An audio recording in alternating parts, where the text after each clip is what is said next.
Cześć, witam Cię w kolejnym odcinku na tym kanale. I dzisiaj porozmawiamy sobie o tym, jak funkcjonować w święta, żeby były przyjazne dla osób z ADHD. Jeśli chodzi o jedzenie, bodźce, wszystko, no to po pierwsze nie znam Twoich faktycznych wyzwań i tego, co się tam faktycznie dzieje, więc porozmawiamy sobie o takich ogólnych poradach, które mogą po prostu u Ciebie zadziałać, ale to, co najważniejsze zawsze to, żeby zdiagnozować ten problem, który u Ciebie występuje, tak? Czyli z czym Ty mierzysz się w trakcie tych świąt, czy każdych innych. Cześć, jestem Wojciech i na co dzień pomagam kobietom z ADHD, które mierzą się ze swoją relacją z jedzeniem, z niezadowoleniem ze swojego ciała i brakiem kontroli, jeśli chodzi o to jedzenie wysokosmakowite jak słodycze. Więc przechodząc do rzeczy, kilka bardzo ważnych aspektów. Po pierwsze, odpoczynek i czas dla siebie. Ja wiem, że te święta mogą być bardzo intensywne, w zależności też oczywiście od tego, czy sama je organizujesz, czy gdzieś jedziecie, ale generalnie ten czas jest zazwyczaj dosyć intensywny, więc to co ważne, zadbaj też o ten czas dla siebie. O to, żeby odpocząć, wyspać się ładnie i odbodźcować od tego wszystkiego. A propos tych bodźców, to monitorowanie tego właśnie, jakie bodźce mają na Ciebie wpływ, czy jesteś przebodźcowana, co się tak naprawdę dzieje z Tobą i z Twoim ciałem. Czy może nie potrzebujesz sobie chwilki przerwy w trakcie tego spotkania, żeby wyjść na zewnątrz, poddychać, przejść się, zrobić mały spacer, żeby odpocząć od informacji, odpocząć od dźwięków, od ludzi, żebyś popatrzyła na siebie, swoje potrzeby w tym danym momencie też i może, tylko może, no bo też to może być już troszeczkę za późno, ale popatrzyła na ten aspekt chociażby zatyczek do uszu, takie jak lupy, czy inne marki, które sobie to produkują, akurat lupy są najbardziej popularne, ale tego, co pozwoli Ci zostać w rozmowie z innymi ludźmi, ale zdejmie troszeczkę tych bodźców, zwłaszcza jeśli wiesz, że przy takich spotkaniach rodzinnych gdzieś jest dla Ciebie głośno, dużo tych bodźców, to może być to po prostu też dobra opcja, która pomoże Ci lepiej funkcjonować i na samym tym przyjęciu, bo mniej się po prostu przyjęciu w świętach, bo po prostu mniej się zmęczysz, mniej przebodźcujesz, będziesz miała lepszy czas, no i też po prostu będziesz się lepiej bawiła. Zostając jeszcze na chwilę w tym temacie dbania tak typowo o siebie, no to delikatny ruch, żeby faktycznie spróbować sobie gdzieś tam wdrożyć ten ruch, te spacery, czy jakieś od rana, no po prostu przed całym tym zgiełkiem, żebyś miała właśnie też taką chwilę dla siebie, poruszać to ciało w taki sposób, jaki potrzebujesz. Czy to w domu jakieś jogi, rozciągania, czy właśnie jakieś spacery na spokojnie w lesie, bez ludzi, żeby dostarczyć ten ruch,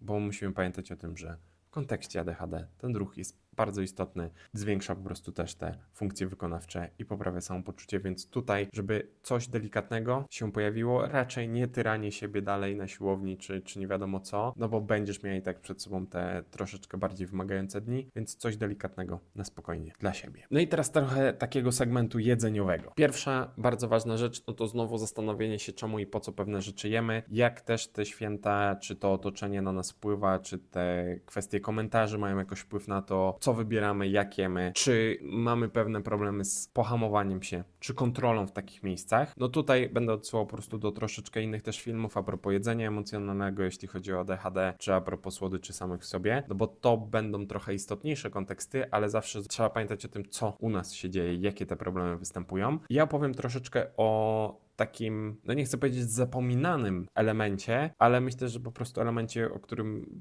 mało kto w ogóle myśli i o nim mówi, czyli o tym, że osoby z ADHD, czy też spektrum autyzmu, mają potrzebę steamowania się bardzo często rękami, tak? Czyli właśnie coś robią tymi rękami i tą formą steamowania również może być jedzenie, ale tak naprawdę nie samo w sobie jedzenie, co sięganie po to jedzenie. Tak? Czyli w momencie, kiedy mamy ten stół pełny jedzenia, no to możemy mimowolnie sobie sięgać po te, nie wiem, chrupki, chipsy, żelki, cokolwiek tam jest, tylko po to, żeby zająć właśnie te ręce i to się dzieje właśnie w sumie bez naszej trochę wiedzy, więc jakie możemy mieć na to rozwiązanie? Pierwsza rzecz, posiadanie jakichś innych zabawek do steamowania.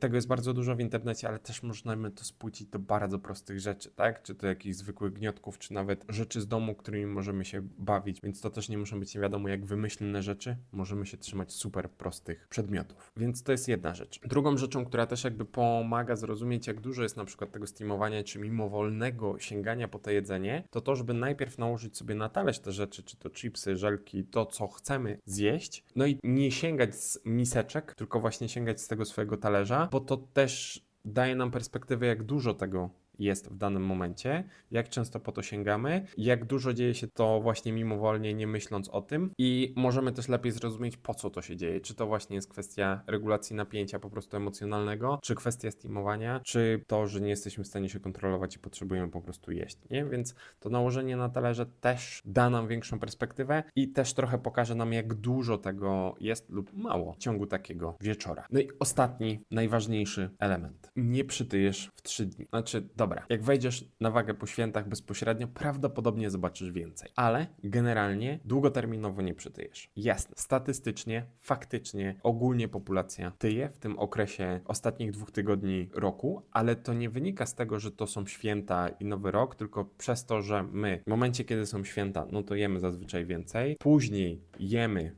no bo nie może się zmarnować, więc musimy dojeść to wszystko, co tam gdzieś tam w lodówkach jest. No i później, jak już jest Sylwester, no to też, czy to jedzenie przed, po, w trakcie i tak dalej. No generalnie te 2-3 dni rozciągają się na 2 tygodnie, no i to już faktycznie może wpłynąć na ten aspekt wagi. Ale jeśli chodzi o same święta, to nie jest moment na to, żeby gdzieś tam, nie wiem, trzymać się swoich diet, pudełek, czegokolwiek, tylko żeby po prostu miło spędzić czas, bo serio od tych 2-3 dni nie przytyjesz. Ta waga nawet jak urośnie po tych 3 dniach, to ona wróci do normy w przeciągu tygodnia, jak wrócisz też do swojego po prostu normalnego trybu, zwykłego jedzenia. No i na pewno też życzę Ci spokojnych świąt, żeby wyszły Ci tak, jak Ty chcesz, bez zbędnego i wielkiego napięcia, po prostu w spokoju. Do usłyszenia w nowym roku.